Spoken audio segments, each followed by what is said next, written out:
Hi, my name is Clemente, and I'm here to tell you about my story regarding my mother who became ill and entered a hospital. Once she was admitted, I received a phone call from her maybe 2 days later telling me that she wanted me to call the police, that they were not going to treat her and that they were trying to kill her. Interestingly, the doctor said that my mother did have some serious problems and that I should come immediately down there to see her.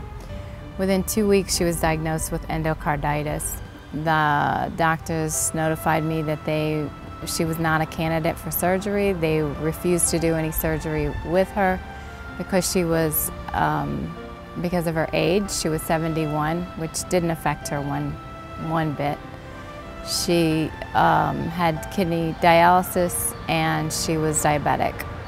So they refused and said that her comorbidities were keeping her from having the surgery that she required in order to stay alive. My mother eventually fell into a coma while she was in the hospital, and the entire trouble began there. At that point, we started a big fight trying to keep her alive because the hospital at that point was going to do nothing. They were giving her a lot of narcotics and medications that she shouldn't have been getting in order to keep her comfortable, from what they were saying. And she stayed in this coma. They told us that she was brain dead. We went and found another hospital to take her out of there, have her reassessed, and see if we could get the surgery in another hospital.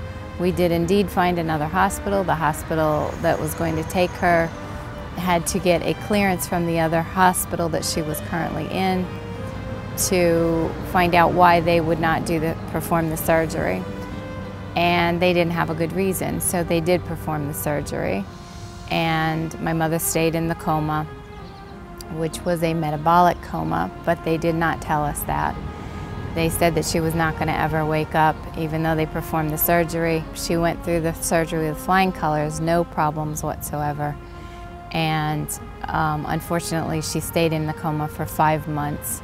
During that 5 months, the hospital tried to step in, call an ethics committee, get the ethics committee to take her off the respirator and discontinue treatment. Within 7 days, I believe we had 8 days to either find another hospital or they were going to discontinue treatment. Within those 8 days, we were able to contact the Terri Foundation. Thank God for them, and they sent out mass emails, was able to locate an attorney for us who stepped in immediately, and we were able to get my mother moved into another hospital. And essentially we moved her up here to New Jersey, where she was getting treatment and rehab. She was in the coma for 5 months, even though they told us that she was brain dead and she was not going to ever wake up from the coma. She did indeed. She woke up asking for cottage cheese, orange juice, milk. She was starving, and we were elated and absolutely thrilled that she woke up.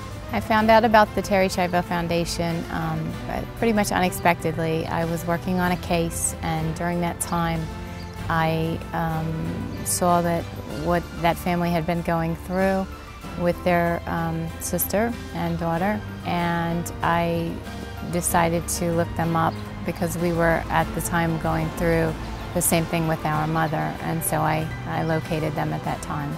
For the people that are out there that need help, don't hesitate to go to the Terri Foundation. They are there for you. They'll be there. They'll help you in every way that they can. You don't have to worry about anything. They'll step in. They'll do everything that they need to do, and they will support you in absolutely every way that they can. Helping you to get through the whole process, whether it's with attorneys, financially, or emotionally. They'll be there for you. So don't ever hesitate, and I would definitely take that step because you'll need it, and it's something that's very, very important for you to understand the process of what you and your family are going through.